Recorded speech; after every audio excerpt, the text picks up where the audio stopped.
사도행전 15장 22절부터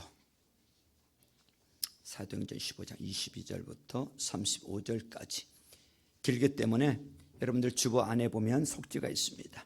속지를 다 꺼내시고요, 다 같이 일어나셔서 하나님을 경외하는 마음으로 우리 다 같이 합독하시겠습니다.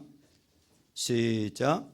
그래서 사도들과 장로들과 온 교회가 대표들을 뽑아서 바울과 바나바와 함께 안디옥으로 보내기로 결정하였다. 그래서 대표로 뽑힌 사람은 신도들 가운데서 지도자인 바사바라고도 하는 유다와 실라였다. 그들은 전송을 받고 안디옥에 내려가서 회중을 다 모아놓고 그 편지를 전하여 주었다. 회중은 편지를 읽고 그 권면을 기쁘게 받아들였다. 유다와 실라도 예언자이므로 여러 말로 신도들을 격려하고 굳세게 하여 주었다. 아멘. 자, 우리가 하나님의 자녀로서 축복을 빌면 정말 내린다는 것을 믿으시고 앞뒤 좌우 쳐다보면서 서로 하늘의 복을 빌어주시길 바랍니다. 우리 5번 이상 빌어주세요. 하늘 복 많이 받으세요. 하늘 복 많이 받으세요. 하늘 복 많이 받으세요. 하늘 복 많이 받으세요. 하늘 복 많이 받으세요.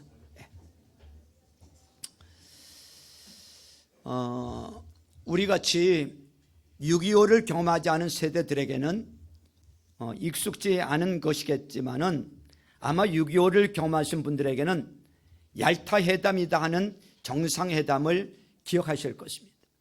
이 얄타 회담은 2차 대전이 종결될 쯤 된 1945년 아마 1월이라고 생각이 되는데, 지금으로 말하면 우크라이나의 크리미아 반도에 있는 얄타라는 조그만 도시에서, 그 당시에는 이 소련이었죠. 소련의 그 도시에서 그 당시 최대 강국이라고 할 수 있는 미국의 루즈벨트 대통령과 영국의 처칠 수상과 소련의 스탈린이 가졌던 비밀회담입니다. 이 회담이 우리 민족에게 중요했던 것은 우리나라가 남과 북으로 분단되는 결정이 그 회담에서 이루어졌기 때문에 그렇습니다. 그 당시는 원자탄을 쏠 것을 고려하고 있지 않았기 때문에 루즈벨트 대통령이나 처칠이 2차 대전이 오랫동안 계속될 것이라고 생각해서 소련에게 일본에 대한 선전포고를 권유하면서 조건으로 전쟁이 끝나면은 독일의 동쪽과 한반도의 북쪽을 통치할 이런 권리를 줬습니다. 그래서 그 결과로 우리나라가 남북의 분단이 됐습니다. 그래서 서양사에서는 얄타 회담이 수많은 회담 중에 하나에 지나지 않을지 모르지만은 우리에게는 엄청난 결과를 가져온 중요한 회담이었단 말이죠. 그래서 이 얄타 회담의 결과를 지금도 우리가 겪고 있고 체험하고 있습니다. 우리나라의 운명을 바꿔놓은 회담이 얄타 회담이란 말이죠. 오늘 이 사도행전 15장에 보면 이 초대교회의 운명을 바꿔 놓을 수 있는 정도의 중요한 회담이 지금 사도행전 15장에 이루어지고 있어요. 우리나라로 치면 얄타 회담에 해당하는 중요한 회담이었는데, 그것이 뭐냐면 예루살렘 회의입니다. 이것이 사도행전 15장에 묘사가 되어 있어요. 이 예루살렘 회의는 기독교가 유대교의 한 분파로 남느냐, 아니면은 하나님이 의도하셨던 것처럼 온 인류를 구원하는 세계적인 종교가 되냐 하는 것을 결정하는 대단히 중요한 이런 회의였습니다. 이 회의의 주제는 간단해요. 유대인이 아닌 사람이 이방인이 예수를 믿게 되었을 때 유대인처럼 할례를 받고 10계명을 포함한 모세 계명을 지키라고 요구하느냐 안 하느냐 하는 것이 이슈였어요. 간단한 이슈인 것 같지만 이 이슈에 대해서 어떤 결정이 내렸느냐 하는 것이 초대교회의 운명을 결정짓는 중요한 회의가 바로 예루살렘 회의였던 것입니다. 다행히도 성령님께서 인도하셔서 이 회의는 하나님이 원하시는 방법으로 잘 이루어지게 됩니다. 그래서 그 당시 예루살렘 회의를 주도했던 의장의 역할을 했던 야고보는 그 회의에서 결정된 사항을 편지를 써서 오늘 본문에 보니까 15장 28절에 보면 이렇게 이야기를 합니다. 이렇게 편지를 써보냈어요. 자, 28절 보세요. 28절, 29절 같이 읽을까요? 시작. 성령과 우리는 꼭 필요한 다음 몇 가지 밖에는 더 이상 아무 무거운 짐도 여러분에게 지우지 않기로 하였습니다. 여러분은 우상에게 바칠 제물과 피와 목매어 죽인 것과 음행을 멀리하여야 합니다. 여러분이 이런 것을 삼가면 여러분은 잘 행한다고 하겠습니다. 안녕히 계십시오.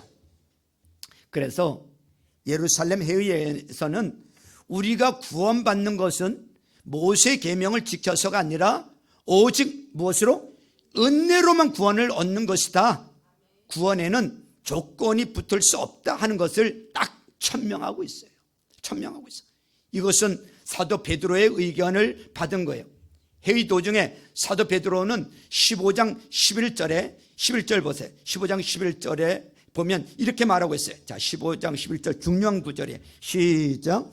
우리가 주 예수의 무엇으로? 은혜로 구원을 얻고 그들도 꼭 마찬가지로 주 예수의 은혜로 구원을 얻는다고 우리는 믿습니다. 이 의견이 받아들여진 거예요. 이 의견이 받아들여진 거예요.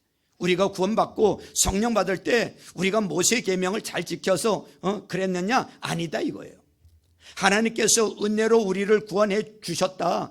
그렇다고 하면 유대인이 아닌 이방인들도 은혜로 구원받는 것이지, 이 사람들에게 너희들이 이제는 유대인처럼 할례도 받고 십계명 아니면은 모세의 계명을 지켜야 된다 이렇게 요구할 수 없다고 결정을 내린 거예요. 그렇게 하지 말라는 거예요. 그래서 이런 결정이 내린 다음에 예루살렘 회의에서는 이 편지를 썼을 뿐만 아니라 그 다음에 안디옥 대표로 온 누구? 바울과 바나바와 또 예루살렘 대표 두 사람을 동행시켜서 안디옥에 가서 이렇게 결정난 것을 설명하고 또 혹시라도 질문이 있으면 질문도 받고 이렇게 배려를 하고 있습니다. 그래서 사도행전을 쓴 이 누가는 회의 결과를 이렇게 묘사하고 있어요. 30절로부터 33절을 보세요. 30절로부터 33절 제가 읽어드릴게요. 그들은 전송을 받고 안디옥에 내려가서 회중을 다 모아놓고 그 편지를 전하여 주었다. 회중은 편지를 읽고 그 권면을 어떻게 여기에 기쁘게 받아들였다. 유다와 실라도 예언자이므로, 여기 예언자라는 것은 설교자라는 거예요. 설교자이므로 여러 말로 신도들을 격려하고 굳세게 하여 줬다. 그들은 거기서 얼마 동안 지낸 뒤에 신도들에게 평안히 가라는 전송을 받고서 자기들을 보낸 사람들에게로 돌아갔다 그랬습니다. 이렇게 해서 안디옥 교회에서 생겼던 어려운 신앙적인 쟁점이 풀렸을 뿐만 아니라 교회가 어찌해야 되며 교회의 본질이 무엇인가가 여기서 확실히 결정하는 중요한 이 회의가 되어졌던 거예요. 그래서 이 결정으로 인하여서 우리 기독교는 어떤 유대인의 한 정파가 될 뻔했던 위험에서 벗어나서 세계 모든 인류, 우리를 포함한 세계 모든 인류를 구속하시는 하나님의 참된 도라는 것을 결정짓게 되는 것입니다. 이 예루살렘 회의 결정은 초대 교인들에게도 중요했지만 오늘 21세기에 사는 우리들에게도 아주 중요한 의미가 있는 거예요. 왜 그러냐면 이 예루살렘 회의에서 내린 결정은 기독교 윤리의 본질이 무엇이냐, 기독교 윤리의 본질이 무엇이냐 결정했기 때문에 그렇습니다. 여러분, 기독교 윤리의 본질이 뭐냐? 저는 세 가지로 오늘 말씀을 드리고자 해요. 자, 기독교 윤리의 첫 번째 본질은 기독교 윤리가 인간을 구원하는 것이 아니다라는 거예요. 기독교 윤리가 인간을 구원하는 것이 아니다. 예루살렘 회의가 벌어져야 했던 이유는 15장 1절에 나온 것처럼 믿음으로는 충분하지 아니하고 믿음에다가 계명이 덧붙여져야 된다 하는 이런 사람들의 의견 때문에 이 예루살렘 회의가 열리게 된 거예요. 15장 1절을 보세요. 15장 1절 같이 읽습니다. 시작. 몇몇 사람들이 유대에서 내려와서 신도들을 가르쳤다. 여러분이 모세의 관례대로 할례를 받지 않으면 구원을 얻을 수 있다 없다? 없다고 이렇게 한 거예요. 이러한 주장에 관하여서 예루살렘 이 교회는 아니다. 구원이라는 것은 오직 은혜로만 받는 것이다 하는 것을 딱 못 박는 회의가 예루살렘 회의란 말이죠. 그렇습니다. 우리가 구원받는 것은 주님의 뜻대로 살고 아니면 주님이 원하시는 사람이 되어서 구원받는 것이 아니라 오직 은혜로 하나님이 주신 구원을 선물로 받음으로써 우리가 구원받는 것이다. 아멘이죠? 지원 아멘이지? 지난주에 예수 영접 모임에 들어와서 들었는데, 자, 그래서 에베소서 2장 8, 9절에 보면 사도 바울은 구원이라는 것은 하나님의 은혜로 주시는 것이고 우리에게서 난 것이 아니고 우리가 계명을 지켜서 주어지는 것이 아니고 하나님의 선물이다, 이렇게 이야기하고 있어요. 하나님의 선물이다. 그래서 기독교 윤리가 우리 인간을 구원하는 것이 아닙니다. 우린 은혜로 구원받았어요. 우린 은혜로 구원받았어요. 우리가 구원받기 위해서는 주님의 뜻대로 열심히 살고 주님이 원하시는 인격자가 돼서 구원받는 게 아니라 오직 예수 그리스도를 영접함으로, 오직 예수 그리스도를 믿음으로써만이 구원을 받는 줄로 믿으시길 주님의 이름으로 축원합니다. 그래서 요한은 요한복음 1장 12절에 보니까 예수를 영접하는 자, 예수를 영접하는 자, 곧 그 이름을 뭐하는 자? 믿는 자들에게는 하나님의 뭐가 된다고? 자녀가 되는 권세를 주신다, 특권을 주신다 그랬어. 하나님의 자녀가 되고 구원받는 길은 오직 예수 그리스도를 영접하는 것이다. 그거 하나라는 거예요. 아들 하나 영접하면 돼. 아들이 있느냐 없느냐에 따라서 구원받았느냐 못 받았느냐가 달려지는 거예요. 우리의 모든 기독교 윤리는 여기에서 시작해야 되는 거예요. 기독교인답게 살기 위해서는 여기에 대한 확신이 있어야 돼. 그래서 우리 성도님들은 우리 구원이라는 것은 하나님이 주신 선물이고, 아멘, 우리가 하나님 뜻대로 살아서가 아니라 우리가 예수님을 주님으로 영접함으로써 구원받았다는 확실한 확신 가운데 신앙생활하는 우리 성도님들 다 될 수 있기를 주님의 이름으로 축원합니다. 축원합니다. 근데 이렇게 강조해서 말씀드려도 어떤 분들은 이것을 용납을 못하는 분들이 있어. 이렇게 얘기해도 석연찮게 생각하는 분들이 있어. 아니 그래도 구원받으려고 구원을 받으려고 그러면은 그래도 구원받은 사람답게 크리스천답게 살아야지, 어떻게 믿기만 하면 된다, 어떻게 예수님만 영접하면 된다고 할 수 있느냐, 구원받으려면 크리스천답게 살아야지, 이렇게 얘기하시는 분들이 계신데, 우리가 그런 얘기를 들으면서 저런 분은 복음을 몰라서 그렇다 이러고 비웃어서는 안 돼요. 왜냐하면 이분들이 그런 말을 하는데 일리가 없는 것이 아니에요. 이런 이야기를 하시는 분들에게 맞는 것이 무엇이냐? 맞는 것은 구원과 우리 생활과는 어떻게든지 뭔가 관련이 있어야 된다 하는 이 생각은 맞는 생각이에요. 구원과 우리의 삶은, 구원된 삶은 무엇인가 관련이 있어야 되는 거예요. 구원은 예수 그리스도를 영접하고 믿으면 구원받아. 근데 진짜로 예수 믿고 구원받았다면 그 삶이 변해야 안 변해요? 변해야 된다는 거죠. 삶이 드러나는 거죠. 영접했다고 하면서 구원받았다고 하면서 여전히 구원받지 않았을 때하고 똑같이 살아간다면 문제가 있는 거죠. 그래서 이 생각 자체가 잘못된 것은 아닙니다. 제가 독서 모임을 하는 목사님들이 계시는데 그분이 당진에서 목회를 하고 계세요. 그런데 그 지역 자체가 이게 거기서는 예수만 믿으면 된다 이런 정서보다 그 지역 자체가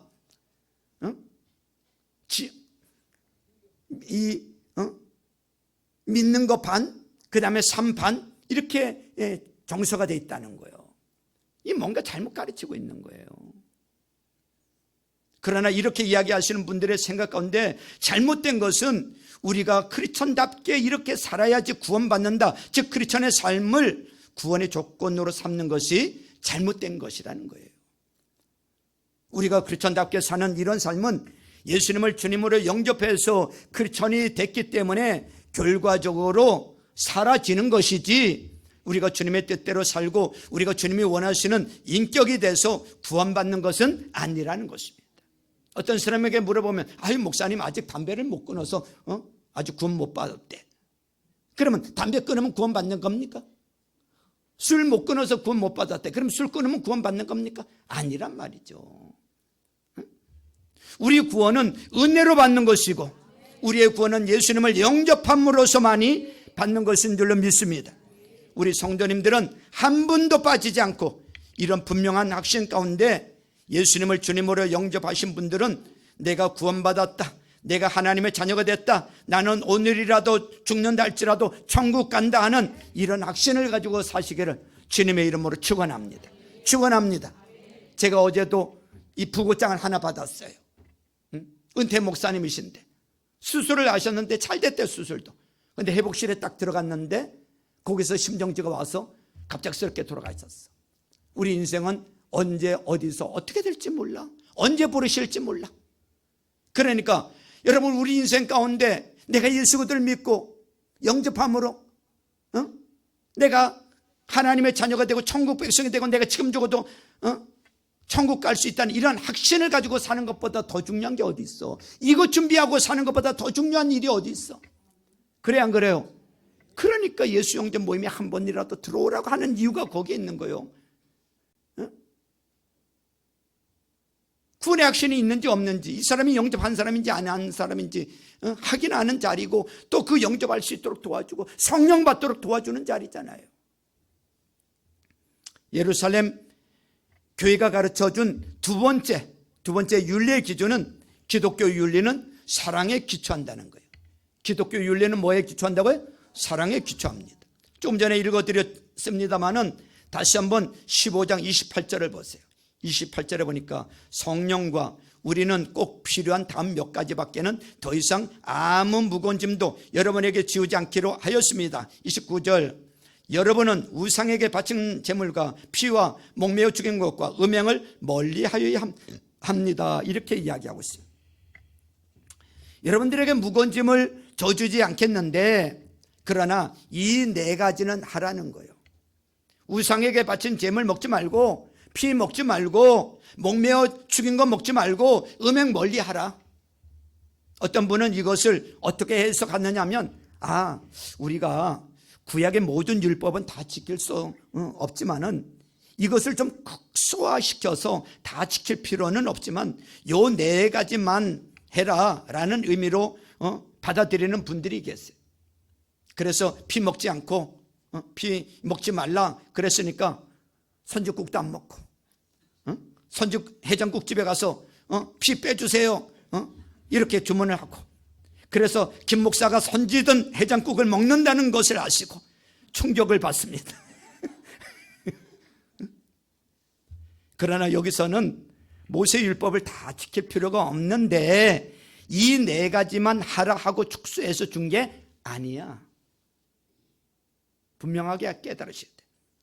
딴 거는 다 안 해도 좋은데 최소한도로 이 네 가지만 하면 구원받는다 하는 이야기가 아니라고. 여기서 이야기하는 것은 계명을 준 것이 아니라 유대인, 그 유태교에 있던 사람들이 예수 믿고 크리스천이 됐단 말이죠. 유대인 크리스천들에게 대한 사랑의 배려를 한 거야. 사랑의 배려를. 유대인들은 어릴 적부터 목매달린 짐승 먹지 않고 피 먹지 않고요, 또 우상에게 바친 그런 고기도 먹지 않아요. 또 결혼도 여기서 간음이라는 것은 간통을 얘기하는 것이 아니라 유대인들은 아주 가까운 친인척하고 친인척 이 관계가 있으면 결혼 안 했단 말이죠. 우리나라도 그렇잖아요. 우리나라 지난번에도 말씀드렸지만 우리나라도 동성동본끼리는 결혼하면 큰일 나는 걸로 알았었잖아요. 그래 안 그래요? 지금은 가능해진 거 아세요? 지금은 가능하게 돼 있어요. 2005년도인가 동성동본도 결혼할 수 있도록 합법화되어졌단 말이죠. 근데 이런 품속 가운데서 자란 유대인이 이제는 크리스천이 됐어. 그래서 유대인 크리스천하고 유대인이 아닌 이방인 이 크리스천이 모여서 교제도 하고 식사도 한단 말이죠. 그런데 그런 자리에서 그들 한 번도 먹지 않았던 이런 선지가 된 해장국을 딱 꺼내놓고 먹으라고 만약에 그런다고 해보세요. 그럼 이 사람들은 어릴 적부터 그런 거 안 먹은 걸로 하면서 자랐기 때문에 이거 마음의 부담이 보통이 아닌 거예요. 유대인 크리스천들은 그런 부담을 갖고 있는 걸 알면서 에이 뭐 그거 먹는다고 뭐 나는 뭐 괜찮으니까 하고 먹어도 되냐 이겁니다. 예루살렘에 의해서 결정을 했던 사도들은 예수님께서 예를 들면은 여러분 마가복음 7장 18절 19절 또 넘어서 14장 15절에 보면 어쨌든 마가복음 7장 18절 19절에 보면 예수님께서는 모든 음식은 뭐하다 그랬어요? 깨끗하다 그랬어요. 모든 음식은 깨끗하다. 사도들이 이걸 모를 리가 없어요. 그래서 이런 음식을 먹어서 안 되는 것이 아니라 이런 음식을 먹으면은 우리말로 유대인 크리스천들이 시험 받으니까 그들을 배려해서 먹지 말자는 거예요. 그들을 배려해서 사랑으로 배려하자. 이것이 바로 이 사랑의 원칙인 거예요. 우리 크리스천은 이제는 이 사랑의 원칙 가운데 사는 거예요. 이제는 그것을 뭘 해서 되냐 안 되느냐가 중요한 이슈가 아니라 내가 이것을 하는 것이 내 믿음에 도움이 되느냐 안 되느냐, 내 옆에 있는 주위 사람들에게 이것이 거침돌이 되느냐 안 되느냐 하는 그런 차원에서 이제 우리는 살아야 된다는 거예요. 그래서 가끔 가다가 어떤 분들이 그렇게 물어요. 목사님, 크리스천들이 술 먹어도 됩니까 안 됩니까? 담배 피워도 됩니까 안 됩니까? 포카하는 것은 어떻습니까? 하도 치는 것은 죄입니까? 여러분은 어떻게 생각하세요? 됩니까 안 됩니까? 여러분 뭐 이런 거 물어보시는데 잘못된 질문이야. 이것이 내 믿음의 손상을 가져오고 내 이웃에게 도움이 안 되고 고침이 되면 얼마든지 할 수 있어도 안 하는 것이 크리스천의 생활 윤리라는 거예요. 여러분 예수 믿는 사람들이 술 못 끊고 술 먹을 수도 있어. 그런다고 해서 그 사람이 구원 못 받느냐? 그건 아니라는 거죠. 예수 믿는 사람들이 영접해서 그런데 담배를 못 끊을 수도 있어. 그런다고 그 사람이 구원 못 받느냐? 그건 아니야. 그런데 그것이 내 신앙에 유익이 되느냐? 유익이 안 된다 이거요. 다른 사람에게 걸림돌이 되지 않느냐? 그러면 피하는 게 좋지 않느냐? 사랑의 배려라는 거예요. 먹을 수도 있지만 사랑의 배려라는 거예요. 무슨 의미인지 아시겠죠? 제가 천안 아산 제자교회 연수 갔을 때 그런 목자를 봤어요. 목자예요, 목자. 목자를 한 지 8년 됐더라고. 근데 서리 집사를 8년 만에 서리 집사를 받는 거예요. 목자인데도 서리 집사를 8년 만에 받아. 나와서 간증을 하는데 이렇게 하는 거예요. 내가 담배를 그동안 못 끊었댔습니다. 목자인데도 담배 피면서도 목자 하려면 해. 근데 서리 집사는 자천이기 때문에 내가 보니까 아니 나 담배 피고 있으니까 본인이 자천을 안 했어. 그러니까 못 받았어. 여러분 구원은 받아요. 그러나 신앙에 유익이 안 되고 다른 사람에게 유익이 안 되잖아요. 그러니까 피하는 거예요. 그 이야기를 하고 있는 거야. 그래서 우리가 이와 같이 사랑의 원리에 의해서 살 것 같으면은 예를 들면 십계명 같은 것은 저절로 이루어지는 거예요. 사랑으로 살면. 십계명 보면 10개의 계명 있잖아요. 1계명부터 4계명까지는 뭐예요? 하나님과의 관계잖아요. 그 다음에 5계명부터 10계명까지는 뭐예요? 인간과의 관계를 설명하고 있잖아요. 기억하시는 분들 계시겠지만 5번째 계명이 뭐예요? 부모를 공경하라. 6번째는 살인하지 말라. 7번째는 간음하지 말라. 8번째는 도둑질을 하지 말라. 9번째는 거짓 증거하지 말라. 10번째는 이웃을 것을 탐내지 말라. 그런데 우리가 정말 우리의 윤리가 사랑에 기초했다고 하면은 이 십계명은 저절로 이루어지는 것 같아요. 부모를 사랑하면은 부모를 공경하지 않을 수 있습니까? 간음하지 말라고 했는데 내가 정말 이웃을 사랑하면은 어떻게 그 사람 배우자하고 불륜의 관계를 맺어서 그 사람 마음을 상처를 심어주고 그 가정을 깰 수 있느냐 이거예요. 내가 어떻게 사랑하는 사람을 죽일 수 있습니까? 내가 어떻게 사랑하는 사람의 거를 도둑질할 수 있습니까? 내가 어떻게 사랑하는 사람을 향해서 거짓 증거를 알 수 있습니까? 내가 어떻게 사랑하는 사람을 시기하고 탐낼 수가 있습니까? 그냥 우리가 사랑의 이런 원칙을 갖고 살면 십계명은 저절로 지켜지게 된다는 거예요. 어떤 분은 이렇게 이야기해요. 우리는 지금 율법 시대에 살지 아니하고 은혜 시대에 산다고. 예수님께서 오심으로써 모든 율법을 폐해줬다. 맞는 얘기예요. 그런데 맞는 얘기를 하면서 잘못 이해하시는 분이 계세요. 어떤 분들은 이걸 이렇게 어떻게 이해하느냐면 율법이라는 것이 폐해졌기 때문에 이제는 계명 안 지켜도 된다. 우리는 이렇게 율법 안에 있지 않고 은혜 안에 있기 때문에 자기 마음대로 살아도 된다. 그런 의미가 아니에요. 그렇게 가르치고 있는 데가 어디냐면 구원파입니다. 무슨 의미냐면 이제는 우리는 구약의 율법보다 더 높은 법을 갖고 살기 때문에 그래서 그런 유치한 법은 쫓지 않아도 된다는 이야기야. 구약에서는 뭐라 그랬습니까? 이는 이로, 눈은 눈으로, 여러분 갚으라고 그랬죠. 그런데 예수님은 뭐라고 그러셨어요? 예수님은 원수를 뭐라고요? 사랑하고 너를 저주하는 사람을 뭐라고요? 축복하라고 말씀하고 있어요. 이것이 사랑의 법칙이에요. 이런 사랑의 법칙을 갖고 살 때 그런 구약의 율법은 너무 유치하니까 그래서 우리는 율법에서 해방되었다고 이야기하고 이제는 구약은 폐해졌다고 생각하고 이제는 우리는 계명으로 사는 것이 아니라 은혜로 산다고 하는 것입니다. 은혜로 산다. 우리는 사랑의 원칙 가운데 삽니다. 그래서 성도님들도 이제는 정말 율법대로 살지 아니하고 사랑대로 살기를 원하시면 우리의 대화가 좀 바뀌어져야 될 줄로 믿습니다. 너무 너 잘했다, 나 잘했다 따지는 거 있죠. 네가 잘했어, 내가 잘했어 따질 때가 있다고요. 이거 바로 율법주의입니다. 우리 대학 가운데 너 잘했다, 나 잘했다, 네가 옳다, 내가 옳다 이것보다 뭘 해야 됩니까? 어떤 것이 사랑이냐를 봐야 된다는 것입니다. 어떤 것이 사랑이냐. 여러분 어려운 결정 놓고서 어떻게 결정해야 좋을지 잘 모르겠지요.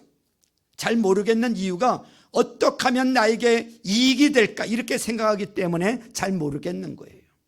그런데 관점을 바꿔서 어떤 것이 사랑이냐, 어떤 것이 사랑이냐 이렇게 생각하면 결정이 쉬워진다는 것입니다. 어떤 것이 사랑이냐. 따라서 해보세요. 어떤 것이 사랑이냐. 여러분들은 어려운 결정 놓고서 어떻게 결정해야 좋을지 잘 모르겠지요.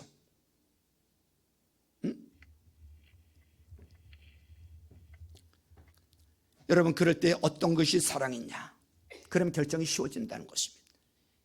우리 이제는 당신이 옳다, 내가 옳다, 네가 그러다, 내가 바르다 뭐 이런 거 안 할 수는 없겠지만 이거 점점 줄여야 된다는 것입니다. 우리는 이제 율법으로 살지 아니하고 우리는 사랑으로 삽니다.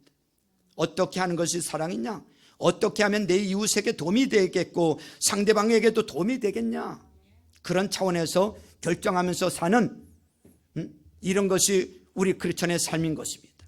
바로 이것이 바로 사랑에 기초한 기독교 윤리인 것입니다. 그래서 우리 성도님들은 옳고 그런 거 너무 따지지 말고 어떤 것이 더 사랑이냐 이런 걸 생각하셔서 정말 주님께서 원하시는 사랑의 삶을 사시는 우리 성도님들 다 될 수 있기를 주님의 이름으로 축원합니다. 축원합니다. 세 번째로 기독교 윤리는 성령님의 도심으로만 가능하다는 거예요. 성령님의 도심으로만 가능하다. 만일 우리의 삶이라는 것이 이제는 계명에 기초하지 아니하고 하나님의 사랑에 기초한 것이라고 하면은 우리가 이제는 크리스천답게 사는 것은 우리의 능력의 범주를 벗어나게 되는 거예요. 한마디로 우리는 그렇게 살 수가 없어요. 계명을 지키라고 그러면은 지킵니다. 마태복음에 보면 부자 청년도 내가 어떻게 하여야 구원을 얻으리까 이렇게 질문을 하니까 예수님께서 성경에 있지 않느냐 십계명을 얘기하시니까 저는 그거 어려서부터 다 지켰다고 이런 소리 하잖아요. 그러나 우리가 이제는 계명을 초월한 사랑의 법칙에 의해서 산다고 하면은 갑자기 우리는 그렇게 살 수 있는 능력이 없다는 것을 깨닫지 않을 수가 없어요. 깨닫지 않을 수가 없다고.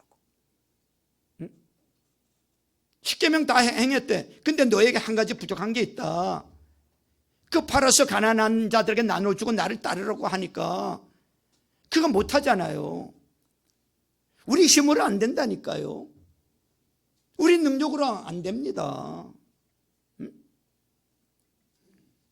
우리가 어떻게 이웃을 내 몸과 같이 사랑할 수 있습니까? 우리가 어떻게 마음과 뜻과 정성을 다해서 목숨을 다해서 하나님을 사랑합니까? 그래서 우리가 크리스천의 윤리가 사랑의 윤리라고 하면 갑자기 크리스천되게 살 수 있는 그것은 우리 인간의 능력의 한계를 벗어난다는 것을 우리가 깨달아야 돼요. 내 힘으로는 안 된다. 이건 우리 힘으로는 안 된다. 손영원 목사님을 보십시오. 자기 두 아들을 죽인 그 사람을 용서를 하고 양아들로 어떻게 삼아요? 그게 우리 인간의 힘으로 될 수 있는 일입니까? 될 수 없는 일이에요. 이거는 하나님께서 초자연적인 힘을 부어주셔야 되는 거예요. 그래서 하나님께서 성령을 우리에게 부어주셔야 되는 거예요. 성령을 하지 않고는 안 되는 거예요. 시작할 때도 말씀드렸지만 우리가 크리스천답게 살아서 구원받는 것이 아니라 구원받아서 크리스천답게 살게 되는 것이다. 구원받아서 크리스천답게 살게 되는 것이다. 이런 말씀을 드렸잖아요. 내가 뭘 해서 구원받는 게 아니고 내가 구원받고 나니까 크리스천답게 살게 되는 거예요. 만약 우리가 크리스천답게 살아서 구원받는다고 하면 구원받을 수 있는 사람이 있어요, 없어요? 한 사람도 없어. 내 이웃을 내 몸과 같이 사랑하라? 못해요. 여러분들 이게 만분의 1이나 이게 됩니까? 만약 우리가 크리스천답게 살아서 정말 살아서 구원받는다고 하면 여러분이나 저나 구원받을 수 있는 사람은 하나도 없어요. 그래서 자비의 하나님께서 순서를 바꿔주신 거예요. 너희가 올바른 삶을 살면 구원해 준다가 아니라 내가 너희를 구원해 주겠다. 너희들에게 성령을 부어주겠다. 그래서 성령님께서 우리 안에서 역사하셔서 내 뜻대로 살 수 있도록 해주겠다. 하나님께서 새로운 방법을 우리에게 만들어 주신 거예요. 그래서 예수님을 세상에 보내셔서 십자가에서 우리의 죄 문제를 해결하고 돌아가게 하시고 죽음을 이기시고 부활하셔서 죽음을 이길 수 있는 능력을 우리에게 부여해 주셔서 우리가 예수님을 주님으로 영접할 때, 주님을 영접할 때 뭐가 내린다고요? 신이 내리잖아요. 무슨 신? 성신, 성령이 내린다. 성령께서 우리 안에 들어오셔서 영접하는 순간 여러분 성령이 나에게 여러분 내주하신단 말이죠. 임한단 말이죠. 성령께서 우리 안에 들어오셔서 그 다음부터 성령께서 우리 안에서부터 이웃을 사랑하고자 하는 욕구도 심어주시고 사랑할 수 있는 능력도 심어주시는 거예요. 그분이 능력 주시지 않으면 사랑할 수 없어요. 그때부터 우리가 조금이나마 크리스천의 삶, 사랑의 삶을 살 수 있게 되는 것입니다. 그래서 이러한 삶을 빌립보서 2장 13절에서 바울은 이렇게 얘기하고 있어요. 하나님은 여러분에게 활동하셔서 여러분으로 하여금 하나님을 기쁘게 해드릴 것을 염원하게 하시고 실천하게 하시는 분입니다. 그래서 여러분들이 정말 크리스천의 삶을 살기를 원하시면 예수님을 주님으로 영접해서 성령님을 모셔드리는 수밖에 없는 거예요. 그때부터 성령님께서 우리 안에서 역사하시는 줄로 믿습니다. 또 우리가 정말 하나님이 원하시는 이런 사랑의 원리에 기초한 기독교의 윤리에 기초한 이런 삶을 살기를 원하시면 성령 충만할 수밖에 없어. 성령 충만이라는 것은 성령님의 인도하심을 받는다는 거예요. 성령님의 인도하심을 받는다. 성령 충만. 내 육적인 나를 컨트롤하거나 아니면 성령님께서 나를 컨트롤하느냐? 육이 나를 컨트롤하느냐? 성령이 나를 컨트롤하느냐? 성령님으로 하여금 나를 컨트롤하시도록 그분에게 맡기는 것을, 그리고 그러한 삶을 사는 것을 성령 충만하다고 하는 것입니다. 그래서 우리가 정말 주님이 원하시는 그런 삶을 살기를 원하시면 성령 충만해야 될 줄로 믿습니다. 성령 충만하지 않으면 그런 삶을 살 수가 없어. 살고 싶은데 살 수가 없어. 여러분, 우리 에베소서 5장으로 한번 가봅니다. 그 뒤에 에베소서 5장으로 한번 넘어가 보세요. 에베소서 5장. 제가 가지고 있는 성경으로는 그 뒤에 신약성경 379면에 있습니다. 에베소서 5장. 여러분, 에베소서 5장을 보면 크리스천의 윤리적인 삶에 관해서 교훈이 나와요. 5장 6장에 보면 부부의 관계, 자녀와 부모의 관계, 노예와 상관과의 관계가 나와요. 5장 22절에 보면 아내 된 이 여러분 남편에게 하기를 죽게 하듯 사랑하십시오 그랬고, 25절에 보면 남편 된 이 여러분 아내 사랑하기를 그리스도께서 교회를 사랑하셔서 교회를 위하여 자신을 내주심 같이 하십시오. 부부관계를 이야기하고 있어요. 기독교 윤리입니다. 6장 1절에 보세요. 자녀된 이 여러분 주 안에서 여러분의 부모에게 순종하십시오. 이것이 옳은 일입니다. 또 부모에게는 4절에 보세요. 또 아버지 된 이 여러분 여러분의 자녀를 노예케 하지 말고 주님의 훈련과 훈계로 기르십시오. 이것이 기독교 윤리예요. 가정 윤리.